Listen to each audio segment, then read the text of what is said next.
Nyivu, mimi si beneficiary wa Nyota Fund, but kuna marafiki zangu wali apply na wakapata. Though some of them, hiyo pesa si mingi ya kiasi yenye mtu anaweza jidumu. Kwa sababu wengine unakuta walinunua simu na ikafika hapo. Yeye hana maoni ya biashara. Na wengine unaweza pata hata hiyo pesa, kama for example mimi ningeipata juu ningekuwa ningeapply, haiwezi nisimamia license. Na pia ningeeka stock, marketing pia ni shida.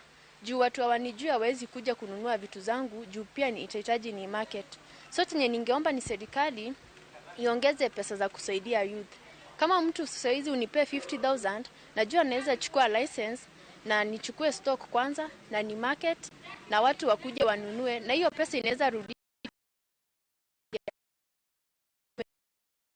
Nimeitumia tu kwa rasharasha, unakuta narudi tu back to where I was, na hivyo sitaweza kupata msaada wowote. So ningeomba serikali iongeze hizo pesa na pia ituoneshe pia njia zenye zinaweza mudu ukuti hiyo pesa imekusaidia.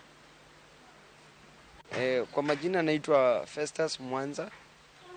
Niliapply Nyota nikapewa shilingi 22,000. Tulikuwa tunapewa 25,000.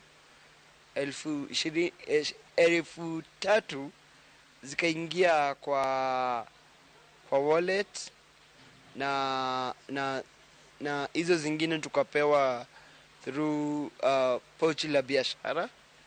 Tumekuwa ama nimeweza kuinua biashara yangu. Biashara yangu ni ya kuuza sabuni pale Mtituni shopping center ama Mtituni market.